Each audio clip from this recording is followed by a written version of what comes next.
Баткендин жаңы жер айылы климаттын өзгөрүүсүн эң оболу суу аркылуу сезди. Жаан азайды, суу тартыш болуп, бул айылдагы жашоого жана мамилелерге түз таасир этти. Биз дайыма дыйканчылык менен алектенебиз.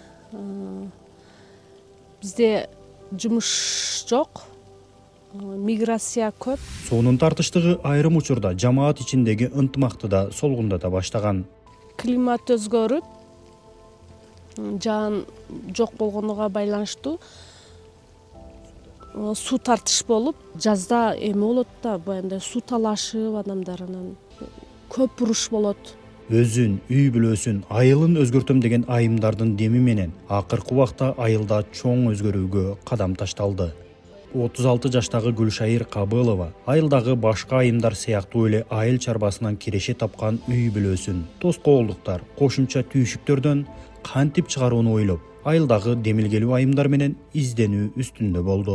Бириккен Улуттар уюмунун өнүктүрүү программасынын көмөгү менен Баарлашуу, ишеним, укук коомдук бирикмеси ишке ашырып жаткан айымдар тынчтык жана ынтымак күчү долбооруна катышышты. Долбоор тарабынан айымдар атайын тренингтерден өтүп, жамааттык көйгөйлөрдү талдоо, конфликтти тынч чечүү, климатка ыңгайлашуу, чакан долбоор жазуу, ресурстарды башкарууну үйрөнүштү. Аялдар ушинтип биригип, демилге көтөрүп, проект жазып, ишке ашып, ушундай панелдерди алдык.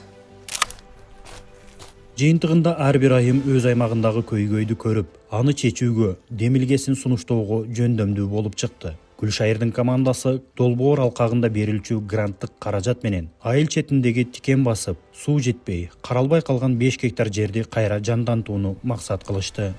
Клубника эккенибиздин себеби бир иши жеңил, көзгө муктаж болбой эле өзүбүз келип терип, жайда алгандыктан өзүбүз апарып, ушул жерде эле өткөрүп, 50-60 кыз келиндерди алып келип, тердиртип иштетебиз.